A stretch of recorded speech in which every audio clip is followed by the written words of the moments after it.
Today we have Dr. Chris Knobbe. He's an ophthalmologist, and we are going to talk about some fascinating information relating to seed oils. We have this trend of omega-6 fatty acid seed oils, and it's been trending like crazy high. Can you tell us the relationship between the trend of the consumption of seed oils compared to sugar? Because people think that, no, sugar is trending going up, and that's the culprit, but I don't think that's true. First of all, thanks for having me on, Eric. And yes, so this is the work that I've been doing for the last about 13 years, deeply investigating seed oil, the industrial seed oils and their connection to overweight, obesity, diabetes, and almost all this chronic disease. And this is what you just mentioned. I'm so glad you brought this up first. I'm looking here because I'm going to try to give you the exact data on this to answer this question. So people say, yes, they think sugar is the driver of all of this. And I am entirely convinced that the opposite is true. Not that sugar is healthy. It's definitely a nutrient deficient food, but let me get right to this data so I don't waste anybody's time. So I want to give you the most compelling evidence right off the bat is, so most of our sugar consumption, and everything I will say or mention will come from published evidence. So most all of our sugar consumption in the United States, which we've published and Stefan Guillenet has published, the increase came before 1922. So by 1922, we were already at 473 calories worth of sugar. And up to 1987, that barely changed. It went up to 497 calories. So, right, 24 calories difference, I think that. From 1920 to 1922 to 1987, yeah, sugar consumption was a flat line. And you'll see the data if you bring this in this graph that I'll send you. But during that time, so we've looked at obesity, and obesity was 1.1% in men age 18 to 80 in the late 19th century. That's Scott Allen Carson's work. So and then the next data was 1960 for obesity, which was 13%, 13.4 basically. And so we interpolate the data between those. So that's done through Excel. Anyway, so obesity was 2.95% in 1922. But it increased to 18.6% in 1987. So obesity increased over sixfold, while the sugar changed virtually not at all. It went up 5%. So this is a 65-year period of time. So if you're going to say sugar is the driver of this, how do you account for this? Because this is a 65-year period of time in history where we know sugar basically didn't change. Now it's gone up on either end of those years somewhat. We can get into more detail about that. So let's talk about the vegetable oil. So the vegetable oil introduced in the United States in 1866 has climbed all the way through 2010. So we went from 0 to 80 grams per person per day by 2010. And in 1922, the vegetable oil consumption was 78 calories per person per day.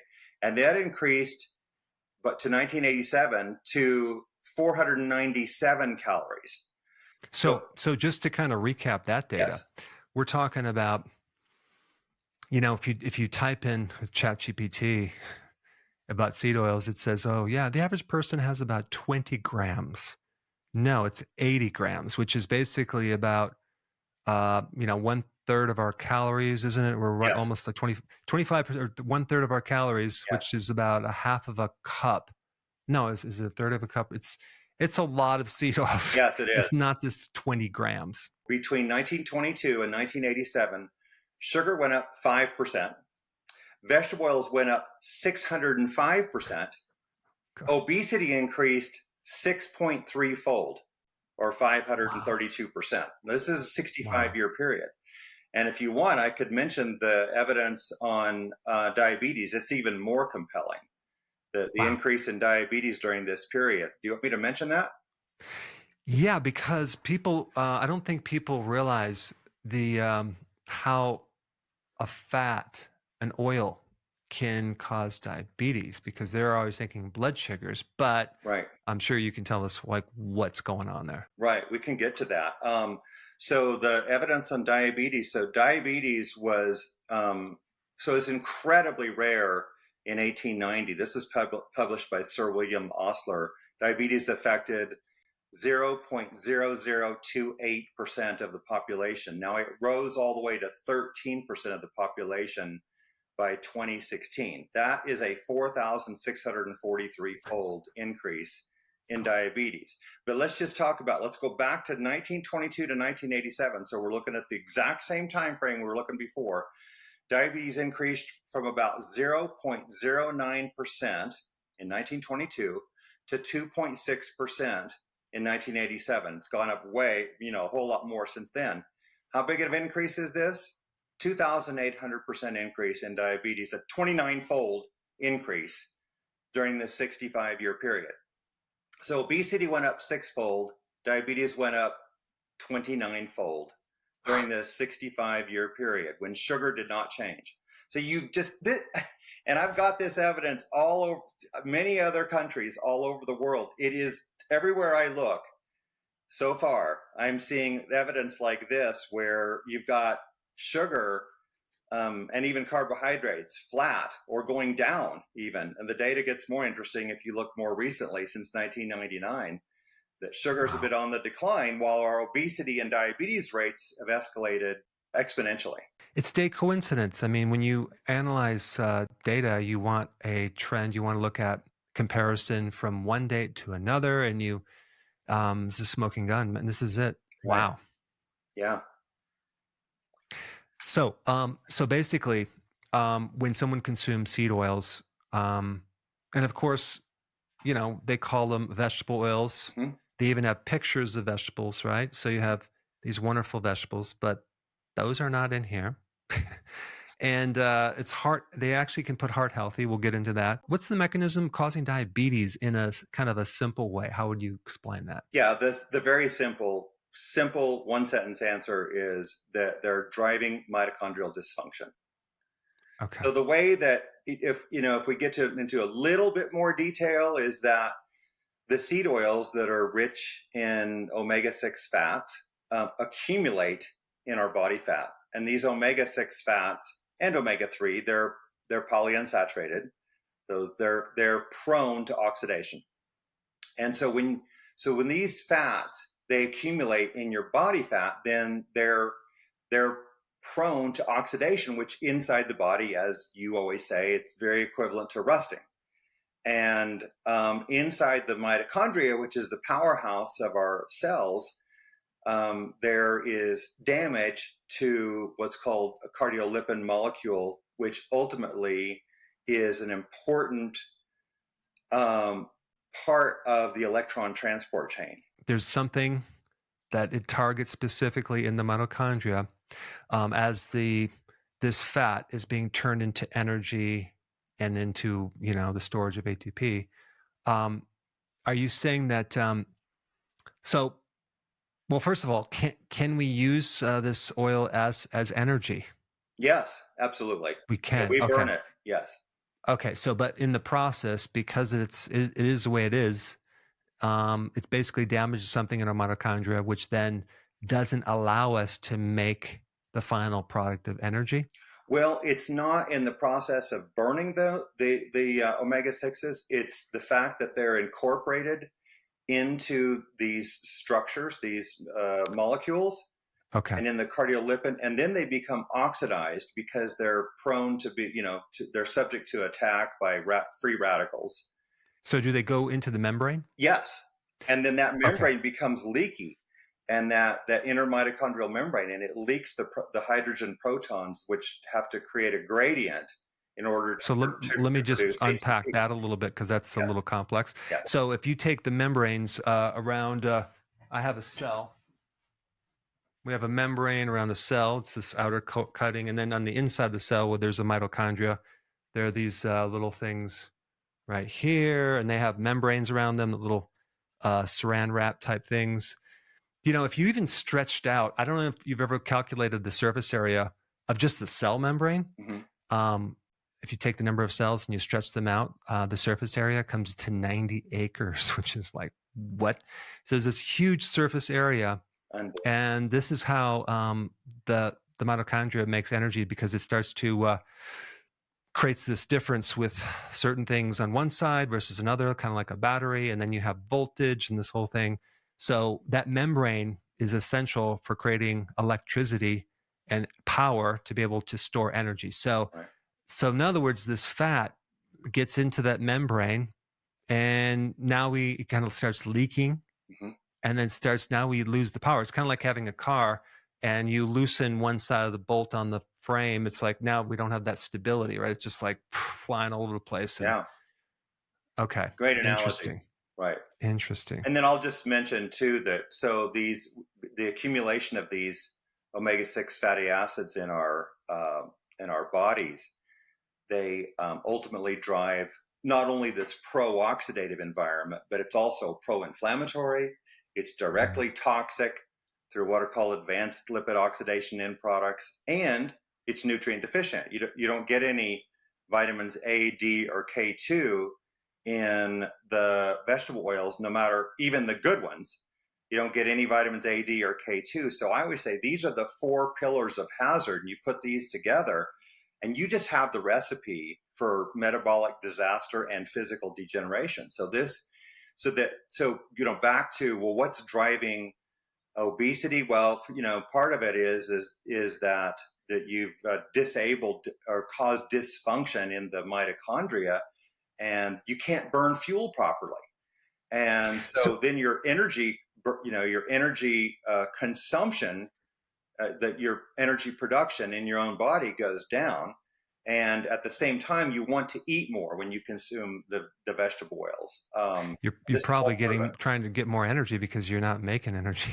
Absolutely. To talk about this mitochondria, we have a little assembly line of taking this food, and you have the glucose, the fats, and the amino acids. It's going through this assembly line, this factory, and it's extracting energy, or called electrons, right, from there, and then other things it's extracting. But in school they don't really teach you. There's like 8 different steps, but they don't really tell you or emphasize that the cofactors to allow from one enzyme to go to the next. So those are all vitamins and minerals and things like that. So right. I think what you're saying is that when you consume something in a refined form like this, you're not going to get the nutrients. So now the body has to pull from reserve, from creating deficiencies as you consume this. The same thing with, like, even if you did sugar, but you're creating deficiencies as you're burning the fuel. And then when you run out, now we have a problem, because now these enzymes can't work. And then but this actually lodges into the membranes, right? It actually gets stuck in there for some time.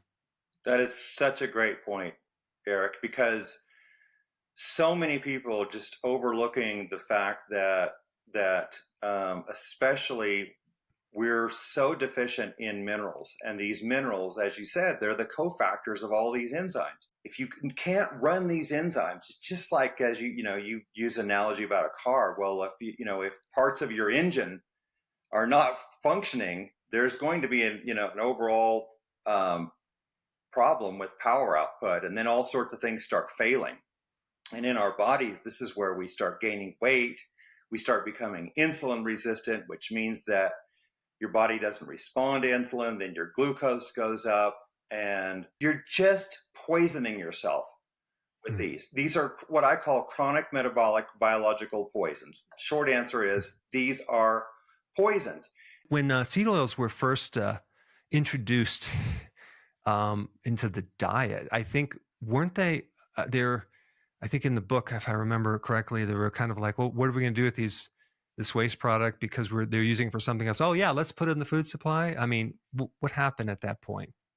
Yeah, so cottonseed oil was the first manufactured seed oil in the United States. We didn't up through 1865. There wasn't any seed oils in the food supply. There was a fraction of a gram of olive oil available. Almost no one had access to olive oil in the United States. Some in California. But anyway, So the cottonseed oil was initially, before it was in the food supply, it was used as machine oil and lamp oil primarily. Then it was used as fertilizer, and then as cattle feed. But right in there, as they started using it as fertilizer and cattle feed, they decided that they wanted to sell it as food. And Americans didn't want any part of that because they knew it as machine oil and lamp oil. I mean, it'd be like, giving us motor oil as food and saying, here you go, eat this. And they didn't want any part of it. So manufacturers were not deterred. They just decided to start adulterating. Well, first they mixed the seed oils, the cottonseed oil, with butter to make margarine. They called oleomargarine back in that day. And then that began to work. So then they began to adulterate olive oil with it. And they sent huge amount, I think it was 55,000 barrels of so-called olive oil to Europe. And the French made complaint in 1880 because they knew just by the taste it was not olive oil.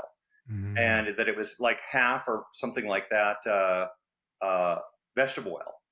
And then eventually, by 1909 or in the early 1900s, Procter & Gamble began to produce Crisco, trans fats, which is created by bubbling hydrogen gas through this cottonseed oil at that time in the presence of a nickel catalyst. And so they produced this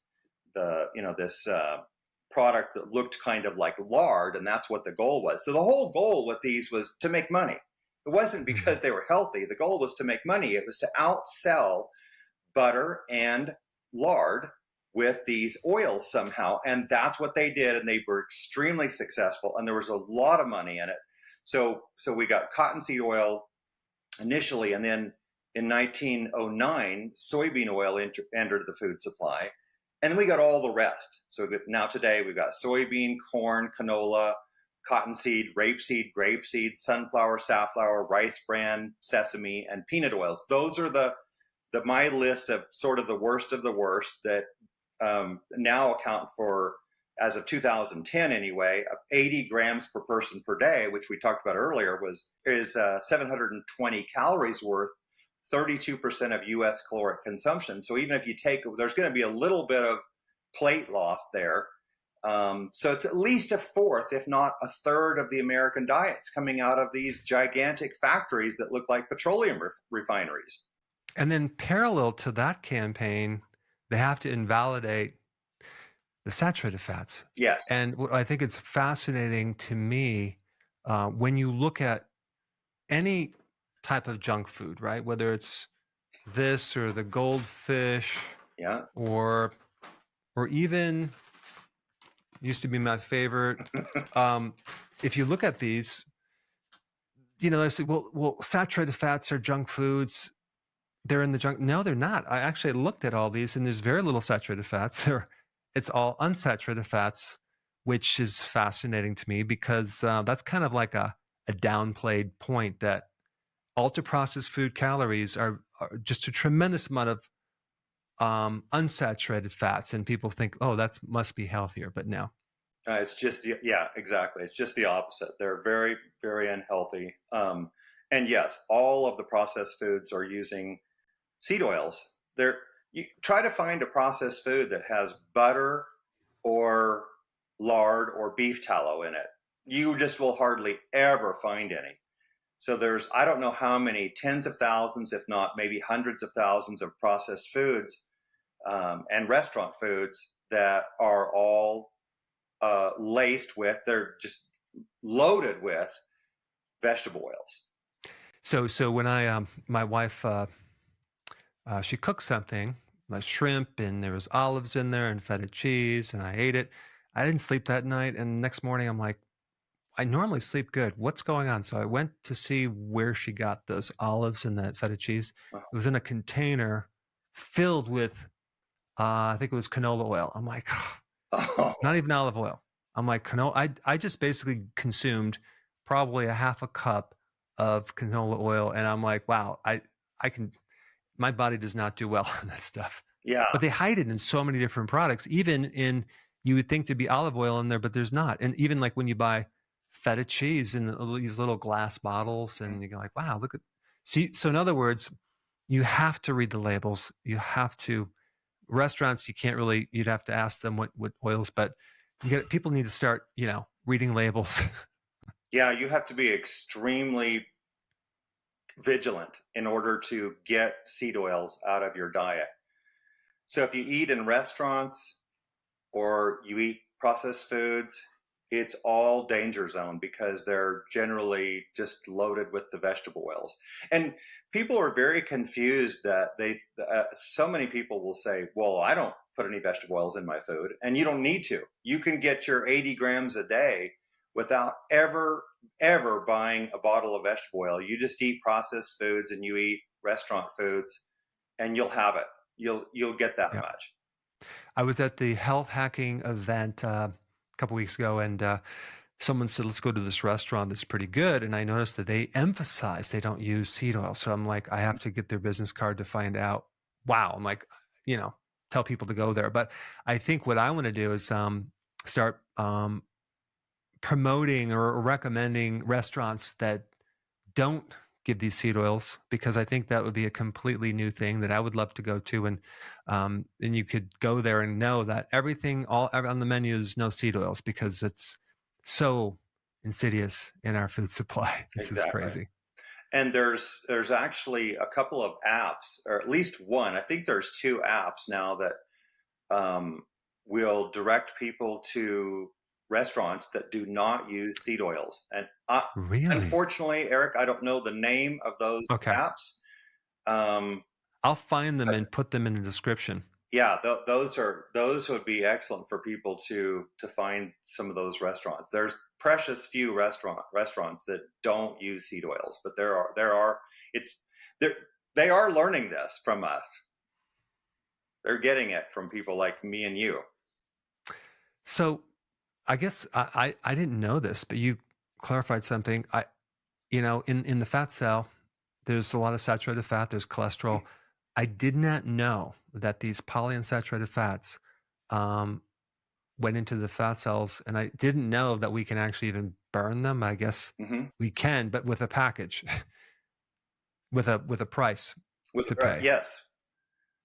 Wow. I mean, ultimately, with these fats from the omega-6 and omega-3, they're meant to be in very specific places in our body. But if you just eat them in overload, which we do when we're consuming seed oils, they do, as I mentioned, they accumulate in our body fat and in our cell membranes and intermitochondrial membranes. They're accumulating everywhere that you have fat, in proportion to the amount that you ate. And the half-life of these fatty acids in your body is 600 to 680 days. So you can round it off, it's about 2 years. So when people quit consuming vegetable oils, it will take about 3 years to get those entirely out of your body. That's how long it'll take. Well, you're talking maybe 3 years before it turns into half of what it was, right? Well, incredibly, yeah.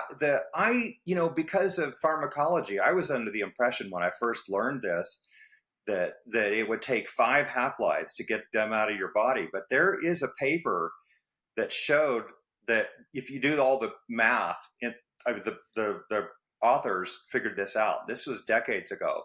They figured out that you can overturn all of your fatty acids in 3 years, even though the half-life is 600 to 680 days of these fatty acids. So that's kind of good and bad news. That the good news is that you'll eventually get there. The bad news is it might take you 3 years, to completely get your fats in your body down to ancestral levels, was what I call it, because they're extremely high today. Incredible. It's right now, what I'm doing is I'm trying to broaden my educational materials to the average person on the street, to get them aware of what they're eating. So we have a whole simple campaign to get people to start reading labels. So we go in their pantry, we go in their refrigerator, and we get them. First of all, we teach them, how to identify the at least three things in this junk food, the synthetic sugars, synthetic starches, and the seed oils. Mm-hmm. And then we go to the grocery store, Mm-hmm. and then we start reading labels. And it's interesting. It takes, quite a few of those labels before they all of a sudden they get it and they go, wow, I've never even read a label before. And they're just looking around amazed for the first time. They're recognizing that it's hard to find quality food in the grocery store, which is a huge step up because they didn't even know that they didn't even know. But then a month later, we just come back and we interview them. Once they have some key knowledge on that, it's like they're not going back because they feel so much better. The inflammation goes down. Exactly. You start cutting out the seed oils. Right. I mean, and I hadn't really thought about this till this moment, but one of the easiest ways to get seed oils out of your diet is just not to buy anything that has a label. I mean, if you buy meats, eggs, essentially, I guess, dairy, cheese, but all the fruits and vegetables, all those, a whole lot of those things don't come with labels, right? And so those are the things that really wouldn't have any vegetable oils because they're not processed. That would be an easy way. I like that. That's real simple. Yeah, it might make it pretty simple for most. If they just think, first of all, all natural foods are never going to have seed oils. So this is why all of the hunter-gatherer type populations who never have seed oils in their diet. Of course, they also don't have sugar or refined flours, but they never have obesity. They have no diabetes, no heart disease, almost no cancer, right? Their health is just extraordinary. Now you brought up another question I have. So let's just take, I don't know, 1 teaspoon of this. Mm-hmm. How many seeds does it take to make 1 teaspoon? I mean, I'm sure it's not 1-to-1. There's not a lot of oil in these seeds. Unfortunately, Eric, I can't remember those numbers, but it would be, I know people, maybe you've even done it, talked about how many ears of corn it takes to make a tablespoon or so of corn oil, and it's extraordinary. I'm going to do a video on that. I think that would be an interesting topic. I did recently search out how much it costs to buy a metric ton of dent corn, which is inedible, field corn. Oh, and that's basically what ends up in all of our food. You can right now, actually, as of last month anyway, you could buy it for $198, a metric ton of corn.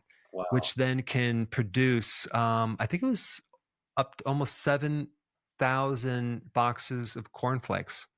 So the profitability on corn, because it's subsidized, is so great. I mean, what a great business to get into if you have an evil purpose, because it's just so bad. And I think also, they can make also starches and then oil. It's like you could just turn that into anything. But I don't know. When I look at corn and I just even envisioning chewing corn, I don't see a lot of oil coming out of there. I don't know, maybe I'm wrong, but no, you wouldn't. In 2014, I looked at the data on the cost of seed oils globally, and it averaged exactly $1 per kilo, per 1,000 grams of seed oil. So I did the math. So again, since we were consuming 80 grams of seed oils in 2010, and it's really similar since then, it's really close to that. That 80 grams would cost, if it's soybean oil, which is the most popular oil in the United States by far, that would cost processed food manufacturers 5.6 cents. That's why they use it. If they were to use butter instead, it would cost 36 cents. So it's about 6 times more costly to put butter in a product, which would make it healthy, than it would to put in seed oils. So if you think about it, like, to make Pop-Tarts, you need vegetable oil, refined flour, and sugar, right? And for 10 cents, they probably can make Pop-Tarts that cost $3 or $4, and that's what processed food is, no matter where you look, whether it's whether it's pizza or Pop-Tarts or or chips. They're all, containing a lot of the same ingredients: refined flour, sugars, and seed oils. You pay 3 times. You pay taxpayers, you pay certain farmers to grow that crop. So you just paid for it. And then you buy the product, and then you have to pay the doctor for all the side effects you get from it. So it might sound like you're saving money, but I don't think you are saving money. No, I really think that if you spend the extra money to get healthy food free of processed foods in the first place, it definitely will cost you a bit more. I don't know exactly what that number would be, but it'll cost you more than the same caloric content for processed foods for certain. But I think in the end, it could save you 1,000-fold. I'm making up that number, but when I look at people what's being spent at the end of life with heart disease and cancer care and autoimmune disease care, it's so common for these people to have bills that are beyond $20,000 a month to take care of them, right? You're an ophthalmologist. You studied the eye, and this is probably you got. Well, I know this. You got interested in the seed oils just from looking at macular problems, right? Is that how you stumbled on this? It was the other way around. I really started looking at processed foods and all this chronic disease. That was where I was back in 2013, about 11 years ago. And then that year, Eric, I did hypothesize just to myself that possibly processed foods might also be driving age-related macular degeneration, AMD, the leading cause of irreversible vision loss and blindness in people over the age of 50 worldwide. And I ultimately did leave practice to pursue that very question, to pursue the research on that. And we looked at data in 25 nations, and every single nation, the data completely supported the hypothesis that it's mostly vegetable oils and probably sugar and refined flour, the processed foods driving macular degeneration. But the overwhelming cause, I use the term loosely, because I hate to use just association or correlation, because we all want to know what the cause is, right? And I think, so I would say the cause is the vegetable oils. And that's why eventually then I just came back to my roots, which was start looking at this in relation to obesity and metabolic disease, diabetes, Alzheimer's, and all this, right? And so that's kind of where I've been over the last 6 years now. Wow. Yeah. Fascinating. This is awesome. So I'm definitely going to recommend everyone get this book right here. I'll put a link down below, because this is like the Bible of seed oils, everything you want to know about it, but it's just fascinating. All the data. I don't know how you compile this data, because this is a major project. I'll do a video. I know what it takes to put into one video, but you did this masterpiece. It's like this is like a work of art. Just the amount of data and correlation and research. I don't know how you did it, but I'm glad you did it. And so now it's all summarized for someone. Yeah, well, I'm a data junkie. I just kind of live and die by data. I figure that, data is where data doesn't tell you the answers, but it leads you to the answers, I think, if it's good data. And so I think it's just extremely important to paint these pictures for all of us, because I learn from it too. And I'm just like everybody else. I just want to know what are the right answers? What are the true answers? You do that every day in your work, Eric. But I've been working on this for about 13 years now, and I just love trying to figure it out. I just like the investigation, and I want to bring this knowledge to the people. You isolated something that I really think is the key to the whole thing. So you stumbled on something really big, and we just need to get the word out. So hopefully this video will be seen by many people, and hopefully shared by many as well. That'd be great, Eric. Thanks a million. Yeah. Thank you. Thank you.